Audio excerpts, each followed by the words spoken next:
আসসালামু আলাইকুম, আপনাদের সবাইকে স্বাগতম আমার চ্যানেলে। বরাবরের মতো যেহেতু আজকে ছুটির দিন, সেহেতু সকাল সকাল আমিও হাঁটতে বেরোচ্ছি।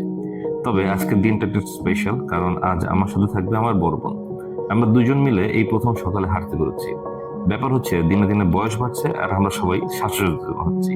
যাই হোক, আজ আমাদের গন্তব্য চন্দ্রিমা উদ্যান, যাকে জুলাই স্বাধীনতার পরে আবার জিয়া উদ্যান হিসেবে নামকরণ করা হয়েছে।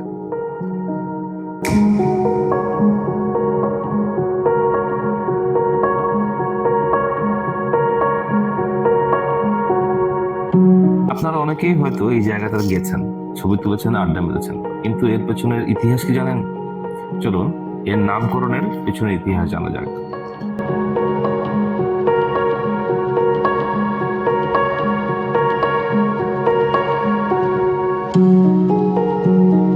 প্রথমে এই উদ্যানের নাম ছিল চন্দ্রিমা উদ্যান। নামকরণের পেছনে দুটি প্রচলিত মত রয়েছে। কেউ কেউ মনে করেন এখানে চন্দ্রিমা নামে একজনের বাড়ি ছিল, সেখান থেকেই এর নামের উৎপত্তি। আবার কারো মতে দক্ষিণ পাশে অর্ধচন্দ্রাকৃতির ক্রিসেন্ট লেকের সাথে মিল রেখে রাষ্ট্রপতি এরশাদ এর নাম চন্দ্রিমা উদ্যান রেখেছিলেন। গণপূর্ত অধিদপ্তরের সার্কেল 3-এর 2001 সালের নথি থেকে জানা যায়, জাতীয় সংসদ ভবনের উত্তর পাশের উদ্যানটি একসময় ক্রিসেন্ট লেক পার্ক হিসেবে পরিচিত ছিল। যদিও কবে এবং কিভাবে স্থানটির নামকরণ ক্রিসেন্ট লেক হয় তা এই নথিতে নেই। নথিতে আরো বলা হয়, 1988 সালের 20 ডিসেম্বর স্থাপত্য অধিদপ্তরের নির্দেশে পার্কটির নাম ফলকে চন্দ্রিমা শব্দটি যুক্ত করা হয়। 1981 সালের 30 মে জিয়াউর রহমান নিহত হওয়ার পর প্রথমে তার মরদেহ দাফন করা হয়েছিল চট্টগ্রামের রাঙ্গুনিয়ায়। পরে সেখান থেকে তার দেহাবশেষ তুলে এনে 2 জুন চন্দ্রিমা উদ্যানে সমাহিত করা হয়।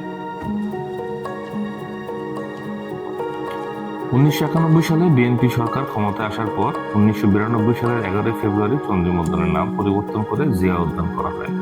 বিএনপি সরকারের আমলে লেকের পাড় বাঁধানো হয় এবং একটি দৃষ্টিনন্দন ঝুলন্ত সেতু নির্মাণ করা হয়। সমাধি কমপ্লেক্সের নকশা করেছেন স্থপতি রবিউল আহসান।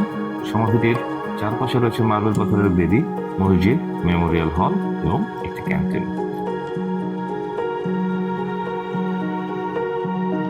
1996 সালে আওয়ামী লীগ সরকার ক্ষমতায় এসে এর নাম পুনরায় চন্দ্রিমা উদ্যান করে দেয়।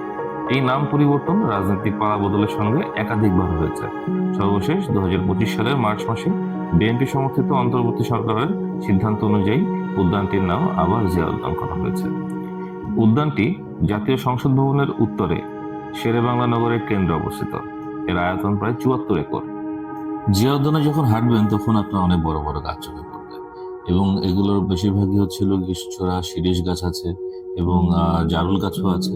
জারুল ফুল এবং শিশির আপনার বর্তমানে কৃষ্ণচূড়ার পুরো লাল হয়ে ফুটে আছে কৃষ্ণচূড়া গাছগুলো, যেহেতু গ্রীষ্মকাল, এখন কৃষ্ণচূড়ার সময়। আপনারা গেলে আপনাদেরকে এটা মুগ্ধ করবে। এবং এই যে ফ্রেশ বাতাস, এই ফ্রেশ বাতাস আসলে ঢাকা শহরে খুবই আপনার অপ্রতুল। সকালবেলা এটা পেতে হলে অবশ্যই সকালবেলা আমাদের যে উদ্যান দুই একটা বেঁচে আছে এখনো, একটা হচ্ছে রমনা পার্ক, একটা হচ্ছে জিয়া উদ্যান, এখানে আপনাকে আসতে হবে। এখানে প্রচুর মানুষ, এখানে দেখুন যে সোনালী গোষ্ঠী, এখানে প্রচুর মানুষ এখনো সকালবেলা আসে এবং তাদের স্বাস্থ্য সচেতনতার কারণেই তারা এখানে হাঁটাহাঁটি করে, দৌড়াদৌড়ি করে। হ্যাঁ, প্রচুর মানুষ এখানে বিভিন্ন ক্লাব আছে, স্বাস্থ্য ক্লাব যেগুলো আছে তাদের আন্ডারে থাকে। তাদের সাথে এখানে প্রতিনিয়ত আপনার শরীর চর্চা করে থাকে। এখানে আপনার এখনো প্রকৃতি তার নিজের মতো করে আছে। হ্যাঁ, প্রকৃতির যে বিষয়গুলো আমাদের প্রকৃতির কাছে গেলে আসলে আমাদের কিন্তু মন ভালো হয়ে যায়। তো সেরকম মন ভালো করে আমরা আজকে এবারের মতো এখান থেকে বিদায় নিচ্ছি। আমাদের এটা ছিল হচ্ছে হলো গিয়ে জিয়া উদ্যান ভ্রমণ, হাঁটাহাঁটি আমার এবং আমার বোনের সাথে। আমি খুবই এনজয় করেছি সকালবেলাটা। এটা আমাদের সকালবেলা অন্যরকম সকাল ছিল আজকে সকালটা। যাই হোক, আমরা এখন আবার বাসার দিকে আগাচ্ছি। যদি আপনাদের এই ভিডিওটি ভালো লেগে থাকে তাহলে দয়া করে লাইক, শেয়ার এবং সাবস্ক্রাইব করবেন। আর যদি আপনাদের কোনো মজার অভিজ্ঞতা থেকে আমাদেরকে অবশ্যই কমেন্টে জানাতে ভুলবেন না। তো দেখা হবে পরের কোনো ভিডিওতে।